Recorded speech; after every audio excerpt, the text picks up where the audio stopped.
эгер мына жаңы партияларга кандайдыр бир жардамын көрсөтө турган болсо, сиз айтып кеттиңиз, олигархтар жолотпоо. Олигархтар жолотпонун бир эле максаты бул жана 7% көбөлгөн түшүрүш керек да.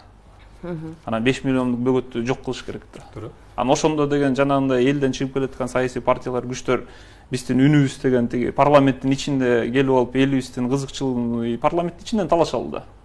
Булар азыр бул мыйзамдын эң биринчиси бул кандайдыр мамлекет жактан жардам берүү эмес. Бул мамлекеттин күчү менен жаңы өсүп келаткан партияларды узурпациялап жок кылуунун эле бир максаты. Бул мыйзамдын эң негизгичиси ошо да.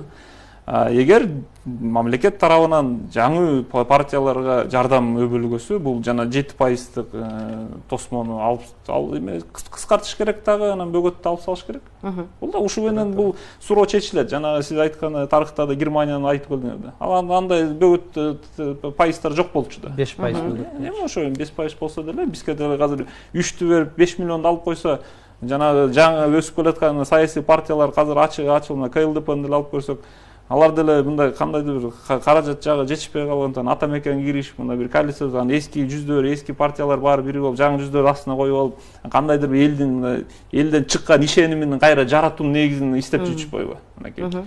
Азыркы парламентте отурган сөзүн ачык, азыркы мындай элдин баарына эле белгилүү, кайсы 3 партияны алып чыгып атпайбы? Алардын баары капчыктуу. Азыркы 6-чакырыштын депутаттары көпчүлүгү алар механизм ойлоп таап атат. Анткени деген элге бир нерсени көрсөтүш үчүн мындай салыштырмалуу эки бир продукт бериш керек да. Анан кийин баары эле бир продукт берип койсо, анан элдин тандоосу жок болот да. Шайлоо деген бул тандоо да. Анан кийин ушинтиш керек.